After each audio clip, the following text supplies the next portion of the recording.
Namo tassa bhagavato arahato samma sambuddhassa. Namo tassa bhagavato arahato samma sambuddhassa. Namo tassa bhagavato arahato samma sambuddhassa. Dear Dhamma friends, we are discussing Sakka Panha Sutta, or the king or the god Sakka's questions to the Buddha. And this is a very interesting sutta which has in a way some aesthetic aspects and as well as fairly some philosophical as well as some practical aspect. So actually why we selected this sutta is actually related because of its contribution towards calming down mental proliferations. We discuss about how the genesis of mental proliferation happens in the Madhupindaka Sutta, and then we went on to Indriya Bhavana Sutta, where we learned how we could apply what we have learned from Madhupindika Sutta. And one strategy that Buddha mentioned in the Indriya Bhavana Sutta is the Chittanupassana, where one is observing one's mind when one is encountering various sounds, sights, smells, tastes, tactile sensations and various thoughts.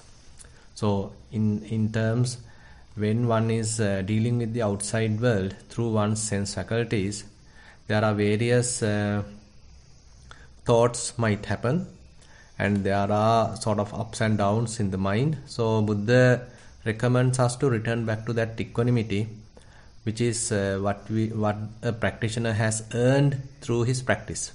It is not the simple equanimity or the equanimity tone, the equanimity feeling that we are talking here. Equanimity we are talking here is something that a yogi, a practitioner has derived through his practice. So, and we discuss in detail about that, and now we get on to this Sakka Panha Sutta, which is available in Digha Nikaya. So before we come to the part dealing with mental proliferations, we went through some aesthetic aspects happened at the beginning of the sutta. On one occasion, Buddha was living at Indasala cave in Rajagaha, and at that time God Sakka wanted to meet the Buddha. So without he immediately coming and meeting the Buddha, he sent one of his servants, we can say one of his attendants called Panchasika, to meet the Buddha. Then Panchasika comes and meet the Buddha, and he actually uses certain songs to delight the Buddha, and those songs are actually based on his love towards one goddess called Suryavachasa, and this Panchasika is in love with Suryavachasa, and he actually sang a song combining some information about her and the love he has towards her, and again having some attributes of Buddha Dhamma Sangha. It's a kind of a combination of love song plus kind of a devotional song. Anyway, so once he sang that song, Buddha didn't criticize it. Rather, he said, your singing as well as the sound coming through your lute is fairly mixed really well. One didn't exceed the other one. So those are well balanced. Sound of the music and as well as your voice are well balanced. So Buddha made this comment, and now they are actually having a very good conversation, some friendly conversation, and at that time God Sakka remembered Panchasika that just now remind Buddha that I am going to come and see him. So at that time Panchasika give the message to the Buddha, and so God Sakka now approached the Buddha and pay respect to him, and now he started a kind of a discussion. So before coming to the philosophical discussion or kind of question and answering kind of a thing, so he also started a kind of a cordial discussion with the Buddha, friendly discussion with the Buddha. So there he mentioned that in previous another occasion he came to visit the Buddha, but at that time Buddha was in a seclusion in some sort of a samadhi concentration. As a result of that, he didn't want to disturb him, so he went away. But he left a message with another goddess, and he is inquiring now whether that goddess has given the message. And then Buddha admitted that yes, she has given the message, and I knew that you have come to see me. And then again, there's another interesting story God Sakka puts here. That is the story of Gopaka. Gopaka is a newly born god in the Tavatinsa. And there he mentioned that he was a woman in the human realm and quite devoted to the Buddha Dhamma Sangha, and she was giving alms and practicing Dhamma, and she had the will to become a man. And because of the merit power, not only she has become a man, but rather she became a god, a son. Everyone was considered him as a son of the gods. Now he is now in the Tavatinsa realm, and he was quite amazed to see that 3 monks who were practicing under the guidance but didn't do it properly, and ultimately they have become servants to him. Now this Gopaka actually was talking to those 3 monks, and he in a way aroused urgency in those 3 monks, and as a result of that, so they started to practice, and actually only 2 of them started to practice, and they were able to attain the non-returner stage, and they left or passed away from the Tavasensa realm, and they have born again in the pure abodes. So this is another interesting story that this sutta talks here. And then now God Sakka start to ask questions. Now the question asked from the Buddha at the beginning is that why all these people are quarreling in a way. Now they also want to live happily, peacefully. Not only the humans, even the gods, Gandhabas, Asuras, Nagas. So all these beings actually want to live happily, peacefully. But why can't they do it? Then Buddha answer is as that is because of what you call Isamachariya, jealousy and avarice. So that is the reason for these all types of conflicts. Then God Sakka asks what is the reason for Issa and Machariya, and then Buddha answer that is the Piya Appiya, like and dislike. So people have this sort of a conditioned nature in their mind. So they like to something, they don't like to another thing. They like to someone, they don't like to another one. So they have this kind of a conditioning in their minds. As a result of that, this jealousy and avarice comes out. And then God Sakka asks what is the reason for Piya and Appiya, like and dislike. And then Buddha mentioned it is the desire. So they have some sort of a chanda, desire, and that chanda is in a way a mental attribute, and that mental attribute once developed, used for a long time, maintained in one's mind for a long time. So that is how it is manifested as like and dislike. And then God Sakka asks what is the reason for desire. And then Buddha mentioned it is thinking, vitakka. When one thinks, that aggravates the desire, that promotes desire. So thinking is the reason for getting a very high amount of desire, and that reason Buddha mentioned here. And then God Sakka asks what is the reason for thinking. Now here actually we come across the word papancha. Buddha mentioned tendency to proliferation. Papancha sanya sankha is the reason for thinking, reason for vitakka. So this comparison and actually this flow of Dhamma and what we have learned through Madhupindika Sutta in a way seems like kind of a contradicting situation, where in Madhupindika Sutta we learn that vitakka conditions papancha. Thinking actually promotes mental proliferation. But here Buddha mentioned mental proliferation promotes thinking. So it's a kind of a cyclic process. So when one has a tendency to proliferate, when one has a kind of a desire to proliferate, when one is addicted to thinking on and on, obsessive thinking, so that is a kind of a obsessive nature that one's mind has. So as a result of that, whenever he sees something, whenever he hears something, immediately he starts to think. So actually again, what we hear, see, smell, taste, etc., that's also products of someone else's or one's own results of mental proliferation. They spend a lot of time thinking in different ways, and ultimately they come up with something, and that actually has a potential to promote thinking. When one see a beautiful car, so it's a great product of one's imagination, many people's imaginations, many people's contribution, thinking. So as a result of that, when one see that, so it promotes thinking. So on the other hand, when one start to think, so that thinking promotes prapancha, more and more thinking, on and on. So ultimately, one is entrapped in thinking and mental proliferation. So therefore, there's a kind of an interrelationship between these two, thinking and mental proliferation. They are interdependent.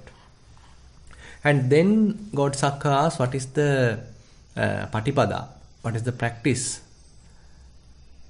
one has to use in order to overcome this mental proliferation? Now this is where we come across a very interesting strategy Buddha mentioned here. That is to look at various feelings. Actually, Buddha mentioned how to overcome mental proliferation in Indriya Bhavana Sutta in terms of the mind. So directly looking the mind, directly watching the mind, and using which one can overcome mental proliferation. So that is one approach. But if one can't do it, so another aspect or another strategy is mentioned here in this Sakka Panha Sutta. There Buddha mentioned the feelings are of three types.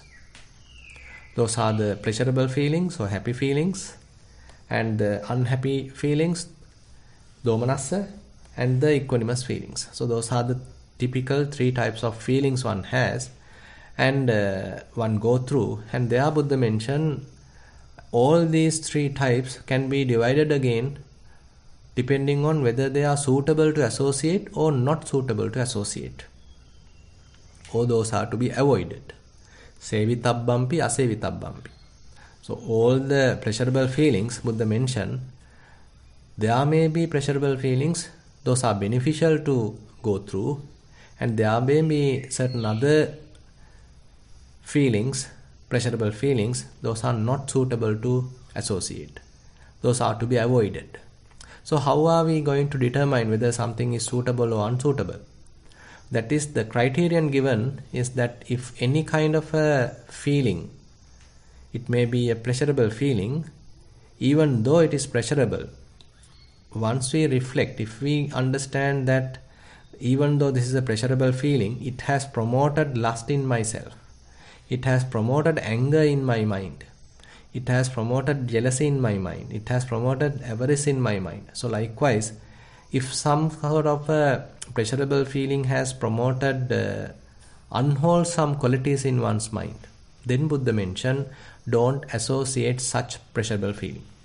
Even though it is giving us pleasurable feeling, but it is not useful to associate, it is not beneficial, it is harmful to associate. So therefore Buddha mentioned, don't associate such pleasurable feelings. On the other hand, Buddha mentioned there are pleasurable feelings. After, say, you experience that, you feel kind of calm, you feel relaxed, you feel faithful, you feel energetic, and you feel peaceful, you feel that your wisdom has grown. So likewise, the wholesome aspects are developed because of the association of that pleasurable feeling. So then Buddha mentioned, you do have to associate that pleasurable feelings. So similarly, Buddha mentioned about the other two categories, that is the domanassa and the upekha. So there may be painful feelings, those are promoting in a way some sort of unwholesome qualities in the mind. So if you understand honestly, humbly, that even though I am, say, going through these kind of painful feelings, I am certainly enduring or being patient with certain amount of suffering. If it is promoting some sort of unwholesome qualities in one's mind, then Buddha mentioned you have to discard it. Don't associate that painful feeling. On the other hand, when you are understanding that certain painful feelings, even though they are painful, but there is a high tendency that I am developing fair amount of mindfulness by enduring it, fair amount of concentration being developed while I am enduring it, certain amount of wisdom being developed while enduring it. So if you recognize that this particular feeling, even though it is painful, it promotes many wholesome qualities in the mind, and it may even weaken the unwholesome qualities in the mind, then Buddha mentioned that those are to be associated. Similarly, there may be unwholesome qualities, the equanimous feelings, and those equanimous feelings also have those two categories, either to be associated or to be avoided. So accordingly, depending on whether they are causing the improvement of the wholesome qualities and the decrease of the unwholesome qualities, then one has to associate them. So this is the theory that Buddha mentioned. And on the other hand, when one is now associating the ones which is useful, beneficial, there are also, Buddha mentioned, they are of two types.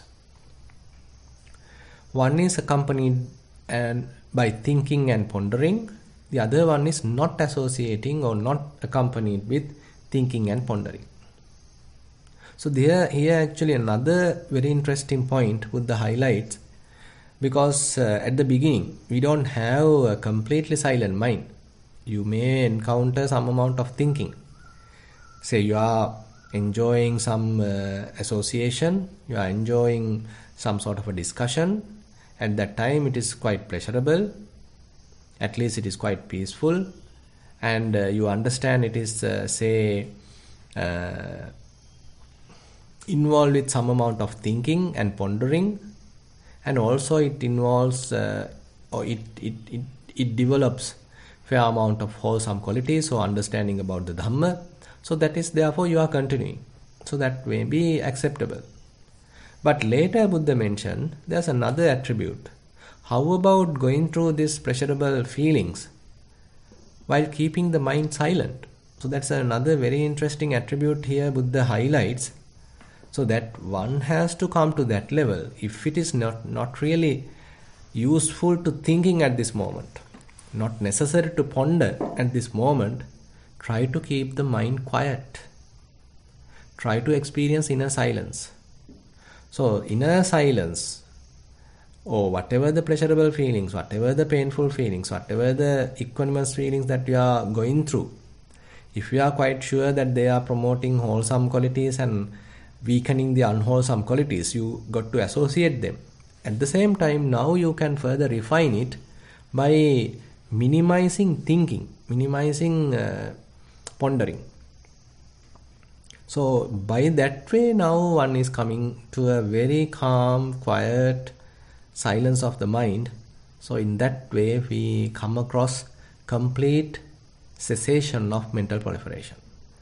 So cessation of mental proliferation is therefore accomplished by going through this kind of a strategy. And then now we actually come across another stage of this Sakka Panha Sutta.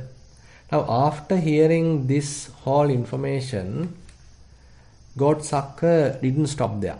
So he is asking another question, because those are quite relevant to the practice. God Sakka, even though he is a God right now, celestial being right now, he has actually observed how monks are practicing, how other devotees are practicing. So he is in a way quite diligent about this practice. And he has very good questions here. What is the proper method of practice? And now he asks another question. What practice has that monk undertaken who has acquired the restraint required by the rules. Now here God Sakka is asking in a way the monk's discipline. And this is actually the attribute of sila, morality. It is not only that monks have to take the precepts, observe precepts, or maintain some very good behavior. All the practitioners have to maintain very good behavior, because otherwise you can't maintain a very good ground, very good stage, very good foundation for your practice. The morality appears or kind of function as a foundation for one's practice. It's very much like a foundation for a huge building. If you don't have a very strong foundation, after a couple of years the building may collapse. Similarly, if one has to maintain a very good practice, mental development, cognitive development, then one has to have a very good moral foundation. So now here God Sakka asks how one is maintaining such moral conduct. And here Buddha gives another explanation how a proper practitioner, a good practitioner, is involved with this restrainment. And he mentioned that in terms of bodily conduct, in terms of speech, and in terms of pursuit of goals. So these are the three levels that Buddha mentioned here. Typically what we know is Kaya Sankhara, Vachi Sankhara, Mano Sankhara. Or the Kaya Sangvara, Vachi Sangvara, Mano Sangvara. Here there's a small difference in this sutta. It is not Mano Sangvara, but it's the pursuit of goals.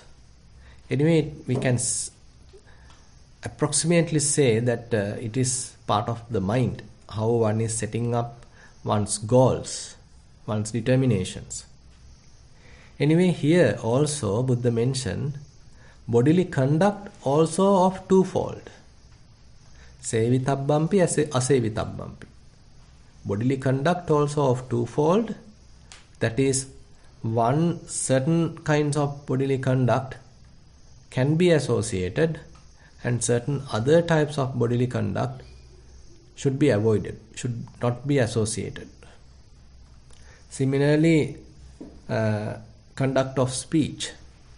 Certain type can be associated, can be useful, can be beneficial, and certain other type of speech should not be associated, should be avoided.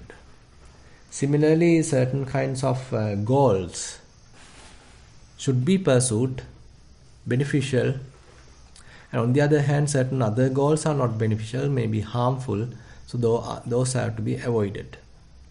So here, again the criterion, how to decide whether something is useful or not useful, whether something has to be associated or avoided. So the criterion is similar. So whenever you are going through some sort of bodily conduct, assume that you are doing some activity, bodily activity. At that time you have to reflect whether it is promoting wholesome qualities in the mind, or is it promoting unwholesome qualities in the mind. Say for example, you are watching a movie. So it's involved with the body and you are sitting comfortably and you are watching a movie. Bodily conduct. So at that time, Buddha mentioned actually this actually can come under the sense restraint immediately. So that also separately God Sakka asks. Anyway, just to give a simple example. So if we are involved in this kind of watching movies, so it is true that it is promoting a lot of happiness in the mind. But on the other hand, we can say, okay, I am becoming more and more prone to thinking, proliferating, doubting, lustful, fantasizing, and all sorts of different, say, unwholesome qualities maybe sprout in the mind, maybe growing in the mind. So if one understands that, then Buddha mentioned it is not a bodily conduct. that one has to associate. On the other hand, say you are involving with walking meditation, for example. It's a bodily activity. And if you understand, okay, this bodily activity is useful because I am developing fair amount of mindfulness through this activity. I am developing fair amount of concentration through this activity. And I am developing fair amount of wisdom through this activity. So such bodily activity is better pursue, better continue, better associate. So likewise, Buddha mentioned to God Sakka, the criterion to select is the promotion of wholesome qualities and the weakening of unwholesome qualities, strengthening of wholesome qualities and weakening of unwholesome qualities. So if you understand any kind of bodily conduct promotes wholesome qualities and it weakens unwholesome qualities, now you can associate that kind of a bodily conduct. Similarly, Buddha mentioned about the speech. Now you are doing some kind of a speech. Suppose you are now talking to another person. You are in a conversation, a dialogue. So this dialogue, if you feel now I am talking about the Dhamma and he is also talking about the Dhamma and we are in a way strengthening our understanding regarding the Dhamma. So this is a very good conversation. It's a speech, conduct of speech, vachi samachara. So but you understand, I mean, this speech is quite useful. I had certain doubts about certain say principles, certain facts about the Dhamma, but with this conversation I was able to sort them out. So therefore no harm in continuing this kind of conversation, vachi samachara, speech, conduct of speech. So you can actually associate that conduct of speech.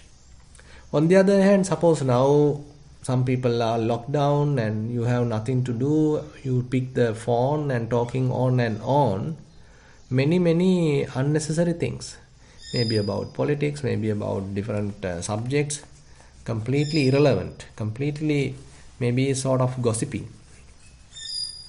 And if you understand, okay, I have wasted several hours in talking to him and there is no essence in what we have talked, but we spent several hours, I have spent so much of money on this whatever the telephone bill, and on top of that my mind also has become fairly confused with what he has mentioned. I actually didn't know even those things, but with those information I become further confused. Now I am regretting about what I did. So such kind of a speech, Buddha mentioned, don't associate, don't continue, don't pursue. Similarly, the pursuit of goals. So different types of goals we have. Say one want to be a doctor, one want to be an engineer, one want to be a lawyer, one want to be a businessman, successful businessman. So we all have certain types of goals in our mind. So that may be related to our career. On the other hand, we may have certain other goals. So I want to become a famous person. I want to become a lovable person. So likewise, different goals are there. Now we have to reflect, are they really promoting kind of a self-view? Are they really promoting some sort of a conceit? By pursuing these different goals, am I going to develop wholesome qualities? Or is this kind of goals leading to have sort of more confused, more complicated, more troublesome mind? So likewise, when we are pursuing a goal, when we are implementing a goal, Buddha mentioned you have to reflect. Actually, not only in this sutta, Buddha mentioned this. Even when Venerable Rahula is talking with the Buddha, in I think in Ambalattika Rahulovada Sutta, Majjhima Nikaya, there also Buddha mentioned to Venerable Rahula, Paccavekkittva kayena kammang kātabbang. You have to reflect again and again when you are doing a bodily activity. Actually, there very beautifully Buddha mentioned, it is not only while you are conducting it, even before you start the activity, you have to think. You have to reflect whether is it a good conduct to do, whether is it a good bodily activity to involve with. So before you start the activity, you have to reflect. Is it a useful one? Is it harmful one? Is it beneficial one? Or is it a not beneficial one? So that Buddha mentioned, you have to reflect. So before conducting it, before starting it, suppose you got the answer, yes, it is useful, it is beneficial, so you started. Now while doing it, while you are involved with it, there again Buddha mentioned, you have to reflect. You have to reflect whether is it really useful, whether is it really beneficial, or is it really harmful. Now you can see kind of a practical approach here, because sometimes at the beginning we can't understand whether some activity is useful or not useful. It's very difficult to say understand sometimes unless we do it. So that is why Buddha mentioned, while doing it, while you are engaged with it, again you got to reflect. What am I doing? Is it really useful? Is it really beneficial? Is it promoting wholesome qualities? Is it weakening unwholesome qualities? So you have to do another honest reflection, another honest kind of a introspection, kind of an assessment. So if you are doing that, then Buddha say, if you get the answer as yes, it is beneficial, yes, it is useful, it promotes very good spiritual qualities, certain spiritual skills in myself, then you can continue. You can complete the task. While you are doing this reflection, if you got the answer as no, now you got to stop. Even though you have done it for some time, but you, through your reflection, you got an answer that it is not useful, it is harmful. Now you got to stop. And on the other hand, Buddha mentioned to Venerable Rahula, at the end of the task also, now you have completed the task, there again you do a kind of a reflection. I have completed this bodily task. Was it really beneficial? Did I get the proper benefits? Was it really useful? Are the others are also benefiting? Did I able to improve my wholesome qualities? Did I able to improve, weaken my unwholesome qualities? So likewise, now you do another kind of reflection after the completion of the task. There also Buddha mentioned, if you understood, okay, yes, it was quite useful, I am now enjoying the benefits of that task. Many others are also enjoying the benefits of that task. So that means you are well done.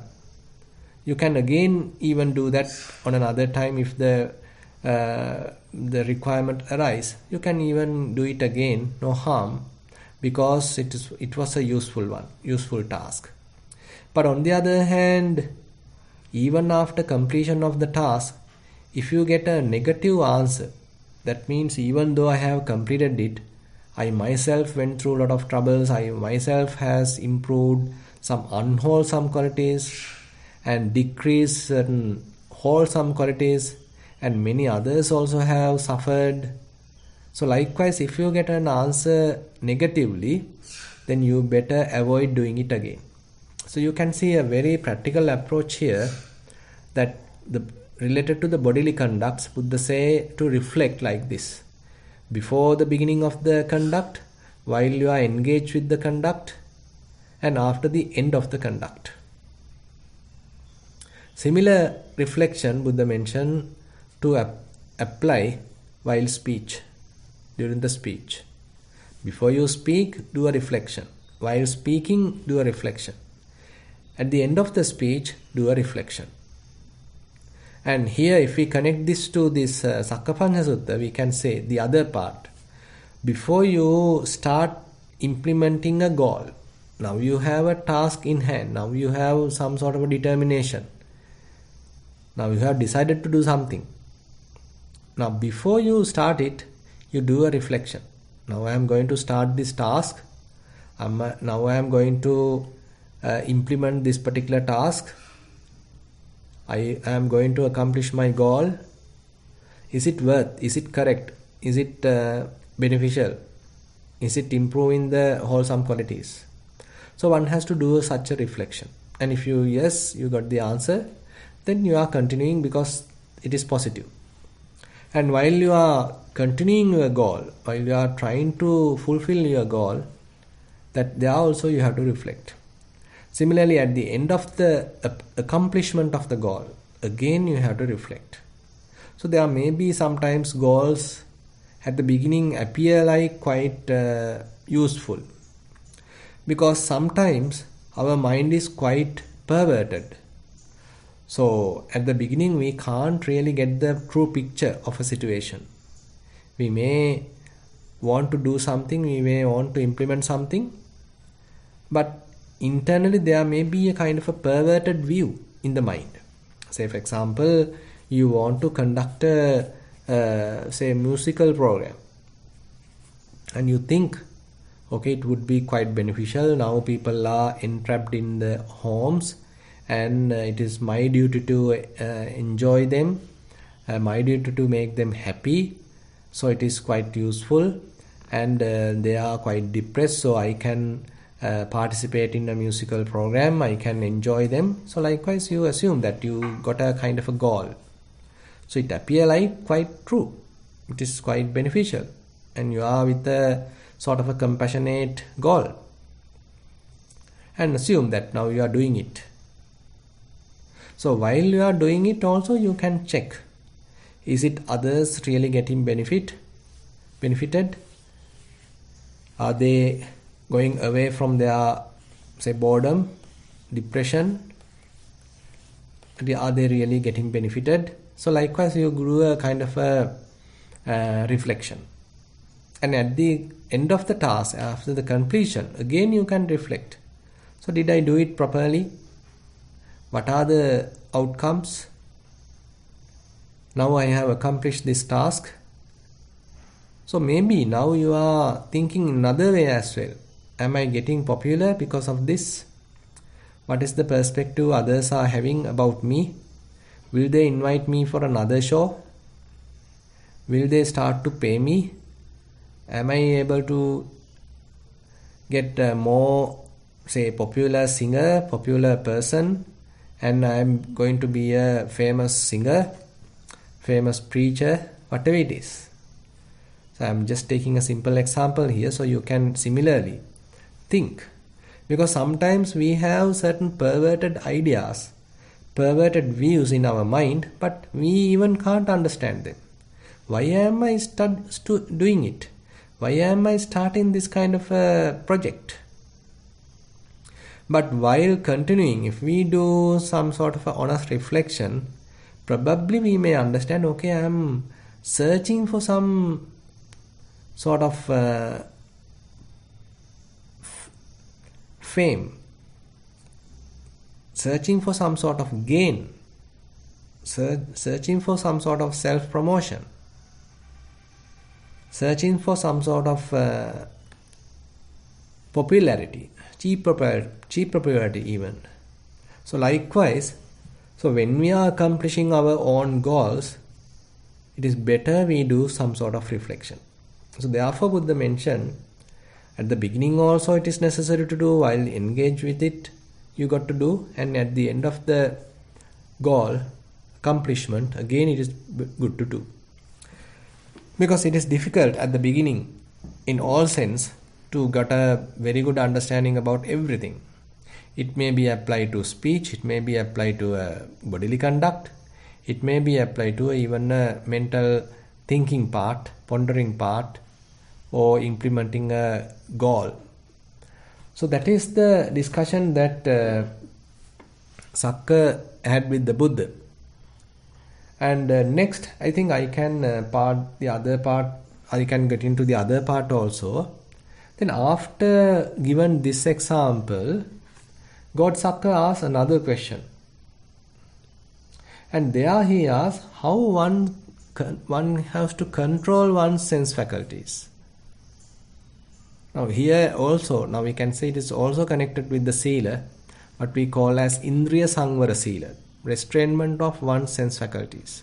So even though we have eyes, ears, nose, tongue, body and the mind, so if we are neglectful in using them, if we are negligent in using them, if we are not careful about how to use them, then ultimately they can provide a lot of problems to ourselves. So there again Buddha mentioned that all different types of forms, different types of sounds, different types of smells, tastes, tactile sensations, thoughts, they are also two types. That there are ones when we are associating them, those promotes wholesome qualities in the mind. Those weakens unwholesome qualities of the mind. Then Buddha mentioned you can associate them.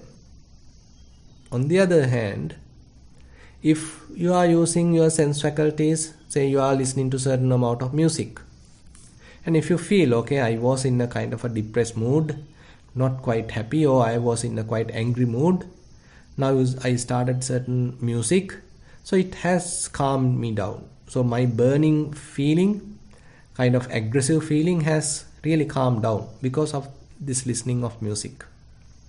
So then it is acceptable because you were in a fairly aggressive situation. Mind was quite aggressive. You are in a very unhappy situation, but because of listening to this piece of music, again you were able to come back to senses. Again your mind become peaceful. Then again no problem because you have taken the benefit. You have got the benefit through that music. On the other hand, say you are in a very peaceful situation, but somehow you switch on your cassette recorder or CD player or whatever it is, and now you started to listen to music. Now you become slowly restless. Your mind start to fantasize. You start to think again and again, more and more. Ultimately you end up with maybe fantasies, maybe sort of again anger or some sort of thing. So after listening to this sort of music, then definitely it is not a useful way of using your faculties. So similarly you can apply the same theory to other faculties. So whatever the forms, whatever the sights, whatever the sounds, smells, tastes, tactile sensations, thoughts, if they are promoting wholesome qualities and weakening unwholesome qualities, then better we can associate them. On the other hand, if they are not promoting wholesome qualities, instead they are weakening wholesome qualities and strengthening unwholesome qualities, then we should avoid them. Actually, after understood the kind of the repetition here, the determination factor, the criterion, and how Buddha dividing and explaining this, God Sakka understood this pattern, and actually God Sakka himself answered the question here. So that is where we can summarize in this diagram that all different kinds of bodily conduct, speech and pursuit of goals, they are of two categories, either to pursue or either to be avoided. So the criterion to decide is either wholesome qualities are improved or not, unwholesome qualities are decreased or not. And similarly, in related to the sense faculties, so Buddha mentioned, so this, when one is using one's sense faculties, so there are things to be perceived through eye. Chakku viññayyam rupa. So there are different forms, different sights. There are different sounds, different smells, taste, tactile sensations, and again the thoughts, things to be perceived through the mind. So when we are associating them, if they are promoting wholesome qualities, then we can pursue them, say with abbampi. If they are promoting unwholesome qualities, then we should avoid them. For example, whatever object pursued by the eye, if its pursuit leads to the increase of unwholesome factors and decrease of wholesome ones, that is not to be sought after. So likewise, you can understand for the other faculties as well. So this is the answer that Buddha gave to that question. Actually, this sutta has another part we'll discuss on next week. And with this information, I like to conclude today's sutta teaching session. Now I open the session for questions. If you have any questions, you can raise your hand or you can send it through the chat. Thank you.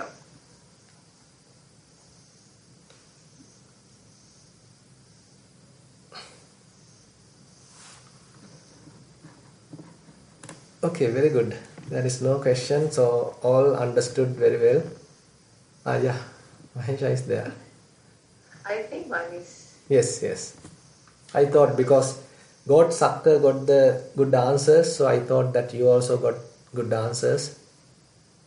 But some questions are still remaining.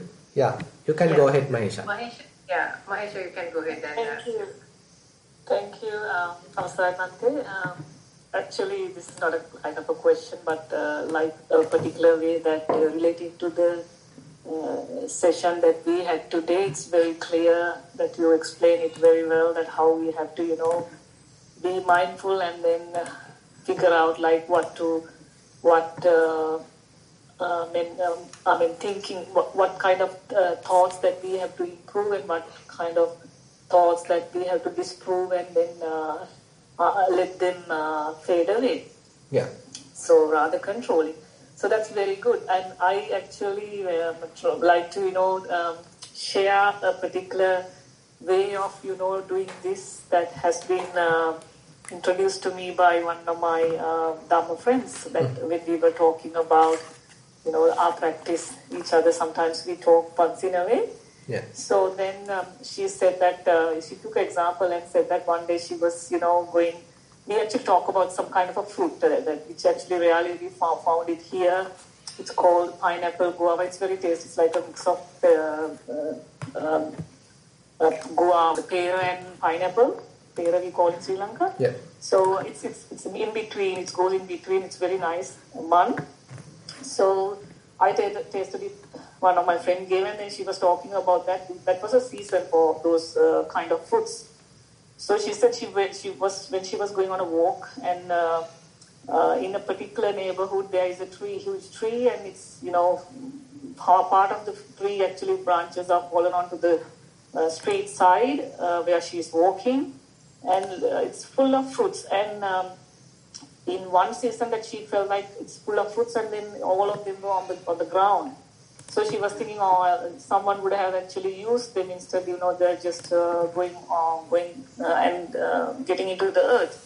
And then the next year, the year after, when she was walking, then when she was walking, her mind was pushing her, pick some. And then she was thinking, oh my God, if I'm picking like that, it's like I'm stealing because I didn't ask from them and they didn't offer it to me. So then she thought about it, and then she recalls her mind because she's having a practice that she always think about some doubtful situation. It comes, shall I do it or not? Shall I do it or not? Is it good or not? Something like that. She gets to her mind always what the Buddha will do, what Buddha's mind will do. So that's actually the theory that she used to, use it as a practice when she is in a doubt whether it's good or bad. She always comes, if Buddha saw this tree, will he pick it? So I think that day, that idea that she's using, that's a really instantly good one, that we always, if we keep in our mind, when we get some crazy thoughts, what Buddha would do for a situation like this. So then I learned it from her, that I practice it now myself. most of the time it comes to my mind. Rather, let the mind thinking all sorts of things like, if I do this, what will happen if I do?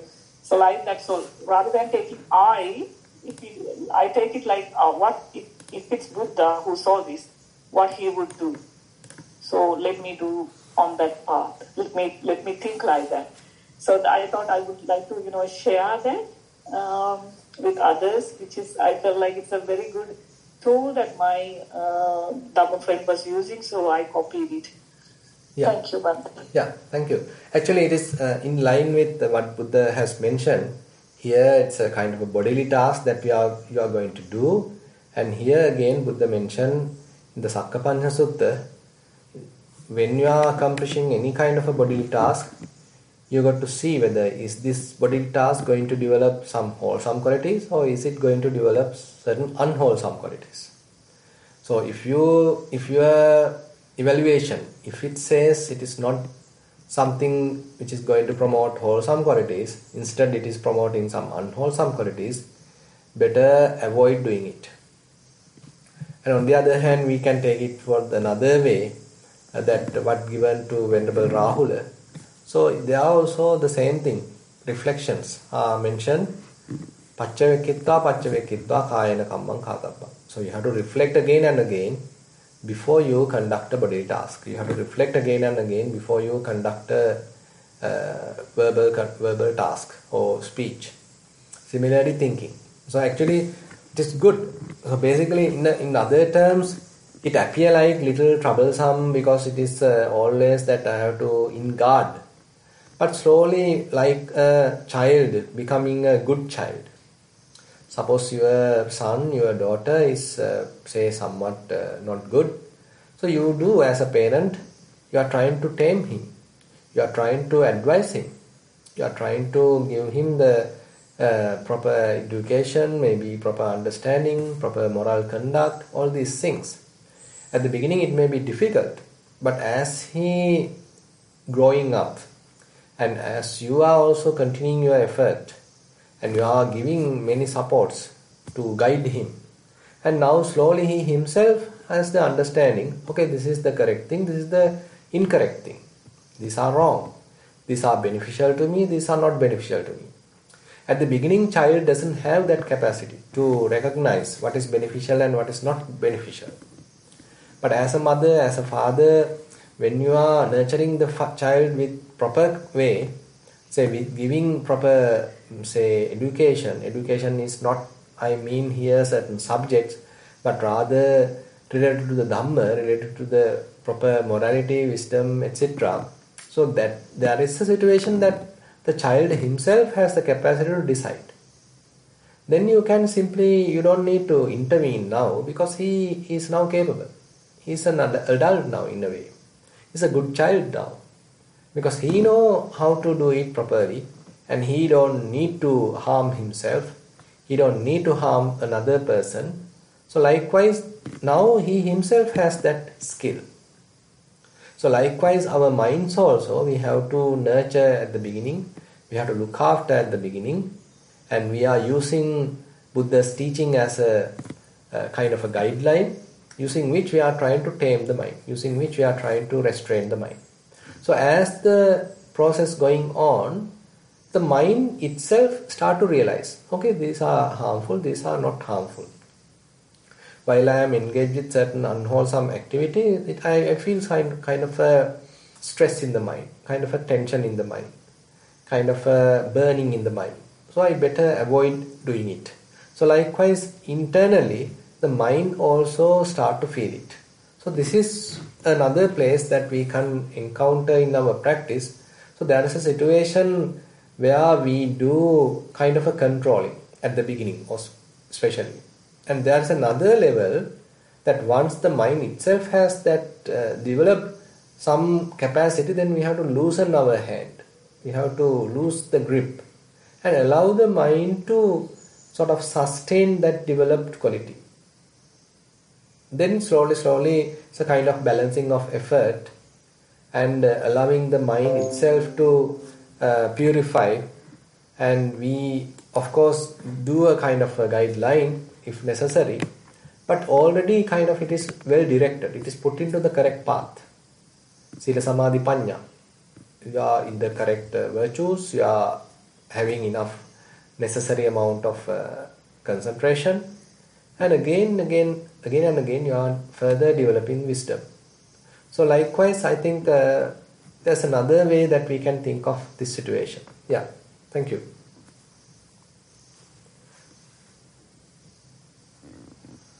Thank you, Bhante.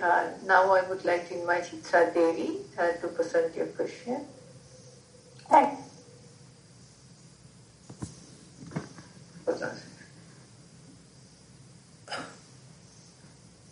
Your mic, okay, now, okay, okay. You're good, right? Can you hear me? Yes, can. Yeah. Now can. Thank you. I was going to make a comment, but you kind of, in this last explanation, you kind of explained it partially, but what I was going to say was that we have to be all the time on guard, and that can be very stressful at times, Yes. even when we are thinking, or when we are going to make an action, or when we are going to speak, and the mind gets very tired, Bhante, sometimes, Even when we are doing, concentrating on wholesome activities, sometimes the mind gets very tired. Yes. So you kind of said, well, at the beginning you have to be like that, and later on loosen. But I don't know whether we can. You say before we do something, you assess the situation. Then in the middle we have to assess. Then at the end we have to assess. Well, that is very good training, but it can be very stressful, Bhante. Yeah, actually that is, I mean, from the Rahula Suttas, actually there are many Rahula Suttas, and there is one Rahula Sutta in the Sutta Nipata. There is several Rahula Suttas in Majjhima Nikaya, like Ambalattika Rahulovada Sutta, Maharahulovada Sutta. So likewise, there are many Rahula Suttas. Now you can see the situation that Venerable Rahula became a monk at the age of 7. Now he is a child. Now Buddha and Venerable Sariputta continuously guide him. So he is becoming a young adult, and then he is becoming an adult. So likewise, he is now growing. Now he didn't have association with his own mother, but he has to associate monks. Buddha and the Sariputta, Venerable Sariputta are the immediate teachers, you can say. So time to time, so these teachers are advising him, and different suttas are reflecting in a way different age categories also.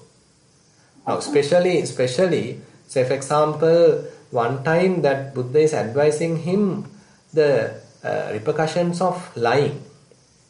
Buddha say, okay, he is using certain similes. Okay, it's like an empty vessel. You have nothing there. It is very much like if someone is lying, he has nothing. Basically, he is an empty person. On the other hand, if that vessel has a little amount of water, and he says, okay, if one is lying, the good qualities he has is very little. So likewise, using various similes, he is educating a child in a way. So Venerable Rahula is growing with these, advices.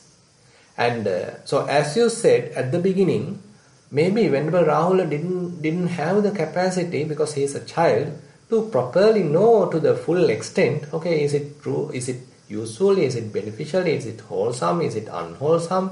So that reflection he has to do in purpose, and that is the Buddha's advice. But later, so as he has developed, now he is given many other sort of advanced practices. Now he is talking about various,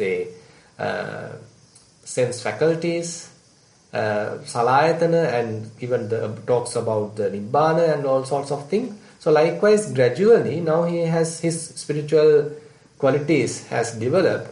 So in one occasion, actually Buddha talks about the real crux of the Dhamma. So likewise, we can apply the same scenario to our lives. So at the beginning, we also don't have much understanding. So we have to have some amount of restraint and strict, in a way, guarding of the mind, because otherwise we will be in trouble. But later, as we develop fair amount of mindfulness, if we continue the same amount of energy, then we can't grow. At that time we have to loosen. At that time we have to lose energy and allow the mind to little play. That is that actually that happens at the Chittanupassana. Now if you maintain very high concentration in Chittanupassana, your mind does not go to any object. It will simply stuck. Then how are you going to observe whether the mind is lustful, whether the mind is resentful, whether the mind is jealous, whether the mind is with loving kindness, whether the mind is faithful. So likewise, so different qualities to appear in the mind, you have to give some freedom to the mind to play, Yes. to play to some extent. But you are quite mindful because you went through a path, you went through certain amount of practice, you did fair amount of Kaya Anupassana, and if necessary you went through fair amount of say Vedana Anupassana. So likewise now it is not a kind of a beginner now. Now you are say already know that I have a certain quality called mindfulness. I have a certain quality called concentration. So the mind has equipped already. Now you allow it to play. So then you can carefully observe where it is again and again going, where it is going again and again and grasping. So that is then only mind will show its real nature, its true nature. So far it was not behaving like that because we were holding it, we were restricting it. But here we are coming to a situation, we allow the mind to play, allow the mind to freely move, but slowly we apply wisdom in a way. Mindfulness will tell us, okay, now the fellow has gone to this object, now he has entangled in it, now he is in a trouble. Now mindfulness will show us. Then we are carefully applying wisdom and release the mind. Something like that. But we have to apply this in our daily lives, no, Bhante? Yes, When yes. we are meditating, we don't have people coming and saying or doing things, so we are only constantly watching our thoughts and our, getting the samadhi and going beyond. Yes. That's not difficult after a while, but Yeah. then the real crux of the matter is, if you are practicing correctly, then we have to do it in our daily lives, no, Bhante? Definitely, yes. And that is a challenge sometimes, not always, Yeah. but sometimes. Yes. Is that right, Bhante? Yes. So actually going through the challenge is one part of the practice. Mm-hmm. Because if you are always avoiding challenges, then how are we going to develop? Because we have to put ourselves into those challenges. I am not asking to ask and get in the trouble, but but basically, somehow different challenges may come on our way. So how are we tackling them? How are we handling them? So we have to have certain amount of mindfulness, certain amount of wisdom. So we have to apply them. Then only we can say, okay, we are living according to the Dhamma. Mm-hmm. Yeah. Yes, thank you, Bhante. Yeah.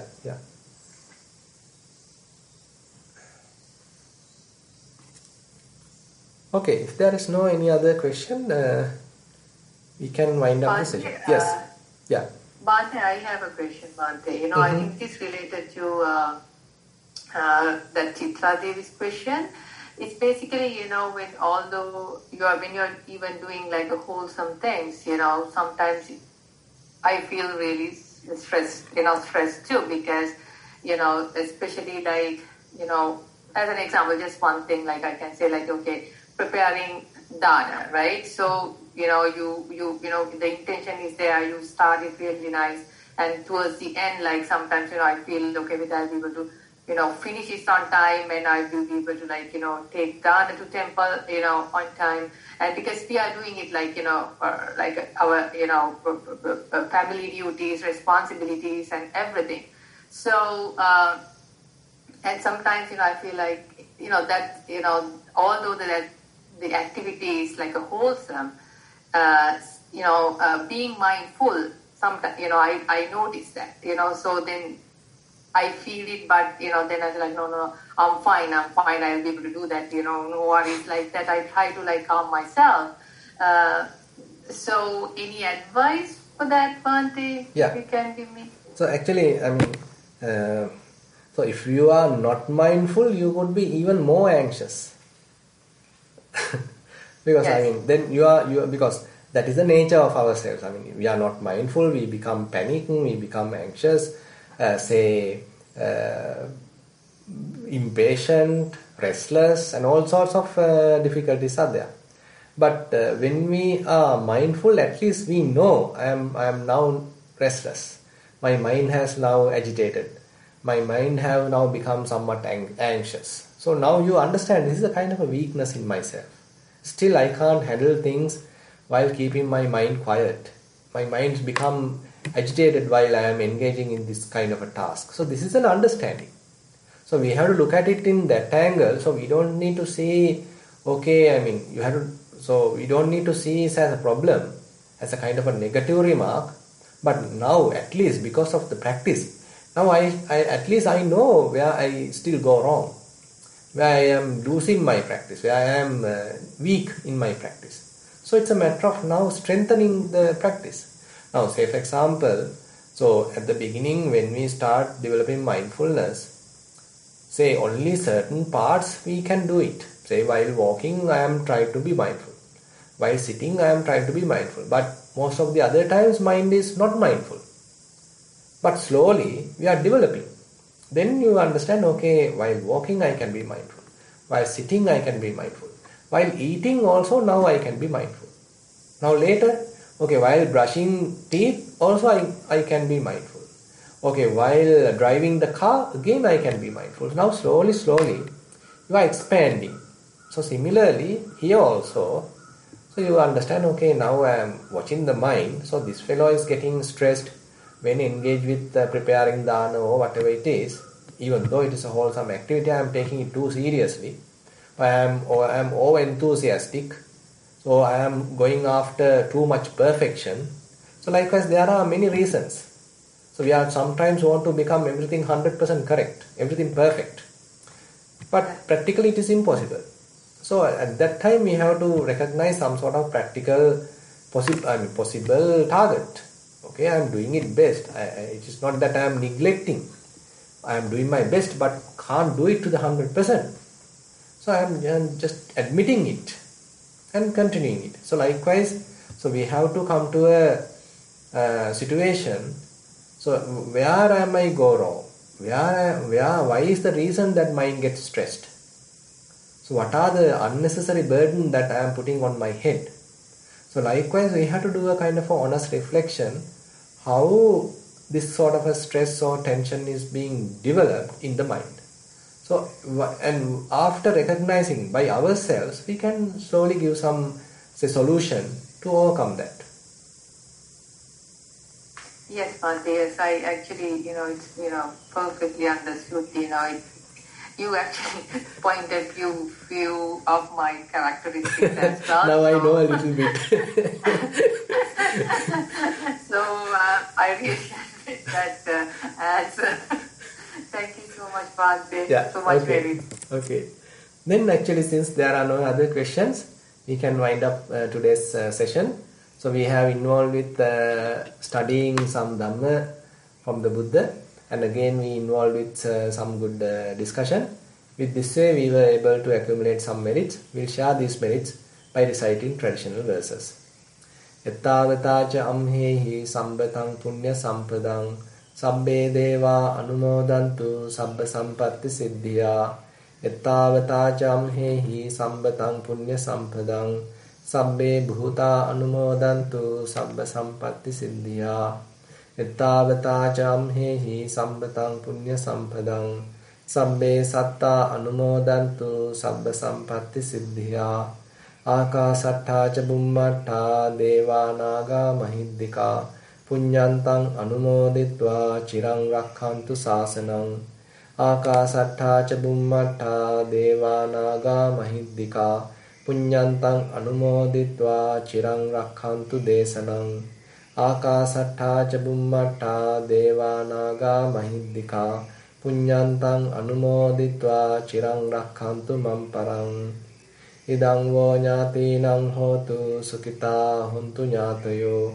Idang vo ñātīnaṁ hotu sukita huntu ñātayo. Idang vo ñātīnaṁ hotu sukitā hontu ñātayo. Imina punya kammena māme bāla samāgamo. Sataṁ samāgamo hotu yāva nibbāna pattiyā. Imina punya kammena māme bāla samāgamo. Sataṁ samāgamo hotu yāva nibbāna pattiyā. Imina punya kammena māme bāla samāgamo. Sataṁ samāgamo hotu yāva nibbāna pattiyā. Sadhu, sadhu, sadhu.